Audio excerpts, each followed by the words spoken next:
Happy 2014! Hello Scorpio! This is your forecast for 2014 and also applies if you are Scorpio rising or have a Scorpio moon.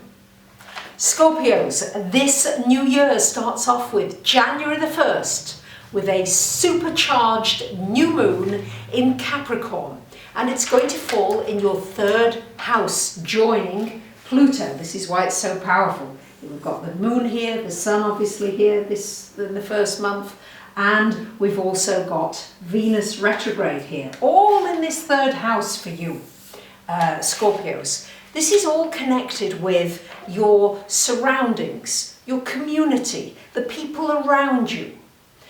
How are you connected with the people around you? Do you feel connected with where you are, with where you live? Do you need to make a move? It's also connected with your thinking patterns. What are you thinking? The power of your mind. Having Pluto in this third house is a wonderfully powerful place to have it. And the wake-up call on the 1st of January to say to you, Scorpios, what are you thinking about? What's the focus of your thoughts? Really analyse that. I mean, you love analysing things, Scorpios. You love going deep. But it's important that you look at your life now and look at where you're not happy. What are the things you're not quite satisfied with? Well, you may find that behind, let's say you're not satisfied with your finances. Well, you may find that you've got some negative thinking around your finances. Thoughts that are not helping you at this time. Now, it doesn't take away from the fact that you need to be responsible and not be spending beyond your means. I mean, there are certain actions that you have to do to complement your thinking. But really, it's about thinking deeply. And you like thinking deeply, you like anything deep. And weeding out the things, the thoughts about relationships. I'm always alone. I never attract the right people. This is a wonderful opportunity to restructure your mind and your thinking.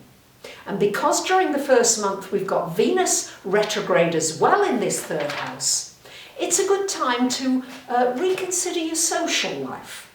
How are you networking? How are you meeting people? Do you need to get out more?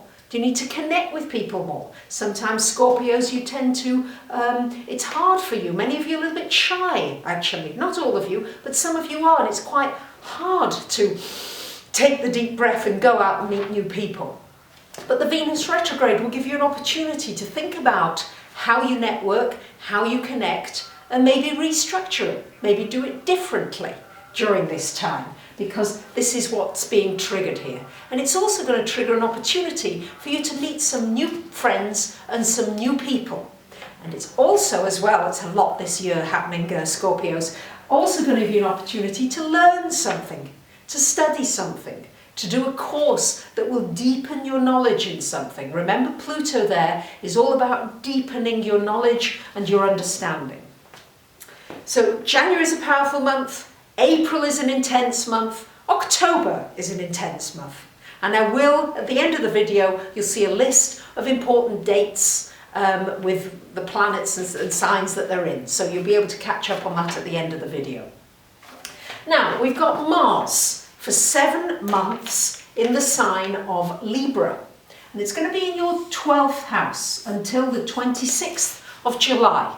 Mars doesn't stay so long in a house, but because it's going to go retrograde between the 1st of March and the 19th of May, it's staying in your 12th house for almost 7 months. What does this mean? Well, if ever there was a time, Scorpio, to be putting energy into your spiritual side, into learning metaphysics, into studying astrology, tarot, numerology, shamanism, whatever it is that turns you on in this hidden field, to put energy into your dreams, understanding your dreams, to put energy into anything psychological. Again, it's connected with the mind, the workings of the mind, the workings of the unseen things. And Scorpio, you are a master of the unseen things. When you get in touch with it, when you get in touch here with the intuition and the deep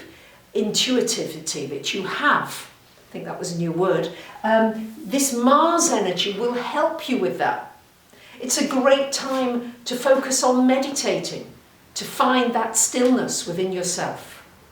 Mars, you may find certain frustrations sometimes with feeling as though you can't get all your energy out. It's stuck in this 12th house, so important to put it on inner workings, not the outer life of you, Scorpio. There's plenty going on for that as well, but important to put a lot of energy for the first 7 months of the year, and particularly when the Mars is retrograde between the 1st of March and the 19th of May.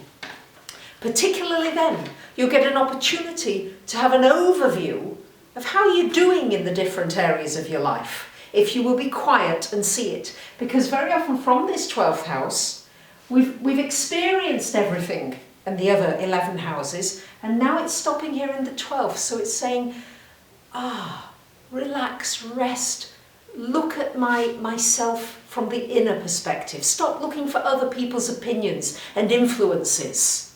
Try not to be influenced by others.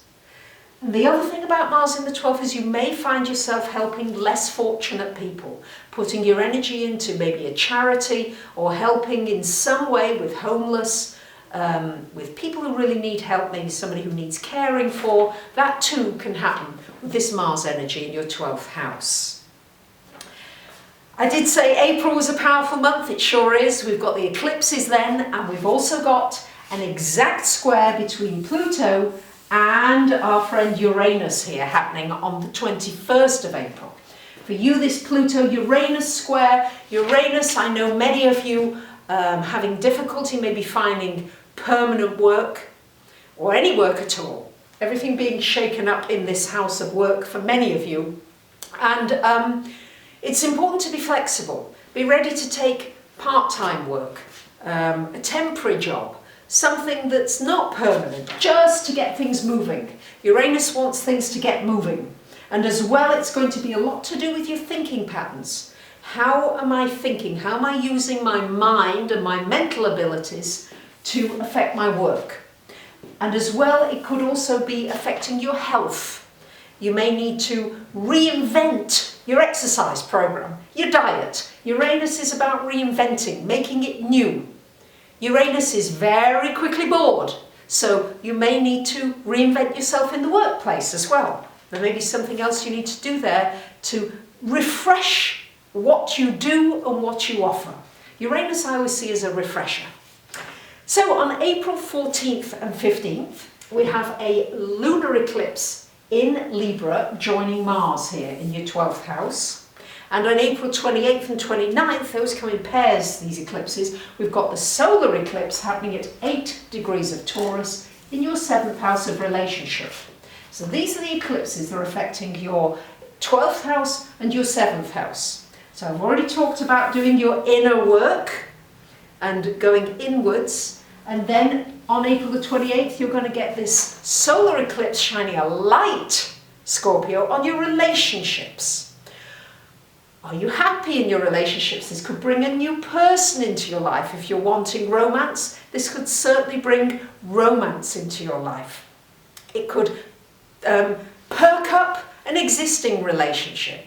It's certainly going to shine the light on your relationships, and you'll have an opportunity as well to look at, with it being moon, sun energy, who do I trust? Who can I really rely on? And you'll have an opportunity to see that clearly with the solar eclipse. People may show their real true colours to you at this time. Now we've got Jupiter up in the 9th house here until July the 26th. Great time for travel, for planning travel in these first 7 months of the year. Great time as well. Sorry, it's until the 17th of July. I'm getting all my dates mixed up. There's so many dates, important dates this coming year. It's a great time for expanding your mind, learning, teaching, sharing information. There's a lot around the mind this year. It's really important, and Scorpio, if anybody rules mind control and mind travel and time travel, and space exploration and all these things that take us wider and beyond what we've done before to new and exciting areas. This Jupiter energy should help you with that, Scorpios. It's powerful and good for any international business, connecting with people from overseas. More, maybe you'll be taking a trip or trips and doing business overseas, or connecting with friends that could be powerfully helpful to you. Jupiter is usually a benign influence. And as I said, October's a powerful month, and October the 8th, we've got a lunar eclipse in Aries, joining this Uranus for you at 15 degrees of Aries, and we've also got a solar eclipse, you've guessed it, in your sign on the 23rd of October at 0 degrees of Scorpio, joining Saturn here. So these eclipses affecting your first house, you yourself, and your sixth house of work and health and service to others. So maybe an opportunity again for you to help somebody here, to help others. It's important to feel as though you're contributing. And I think you're going to get lots of opportunities to do that this year, Scorpio. If you've been working on your health and you've been doing well until September, then October, no surprises for your health. It should continue to be good. If you've not been doing so well, then there may be a wake-up call. Uranus and an eclipse together could be a wake-up call. And the moon there as well could cause a change in direction of your work. Slight change, so be ready to be flexible. I know you're a fixed sign and you don't like being flexible, but be ready to be so, particularly in your work area. And here, Saturn, yes, just one more year of Saturn in your sign, Scorpios, until the 24th of December. It does come of this year, it's in your sign. It does come back briefly next year between mid-June and mid-September, but it's a light brush and only the last degrees of Scorpio. So one more year of it to really make sure that you've structured your life in a way that works for you, that you're doing the things that you love, that you're passionate about, that you know what your passion is and you're moving in that direction, that you're feeling the heart energy, that you're connecting with people, that you're not feeling isolated anymore, that you're finding ways to connect. This will be an important feature of this coming year, Scorpio. So I think it's an exciting year. And then to finish, to cap the year off, on the 15th of December, we've got another exact square between Pluto and Uranus. And generally, and I forgot to say that on July the 17th, we have Jupiter moving into your 10th house for the last 5 months of the year. And this should bring opportunities in your career, to expand your career, to maybe travel with your work, and to do something that takes your skills to a wider dimension. You might need to study and learn more so that you've got more to offer.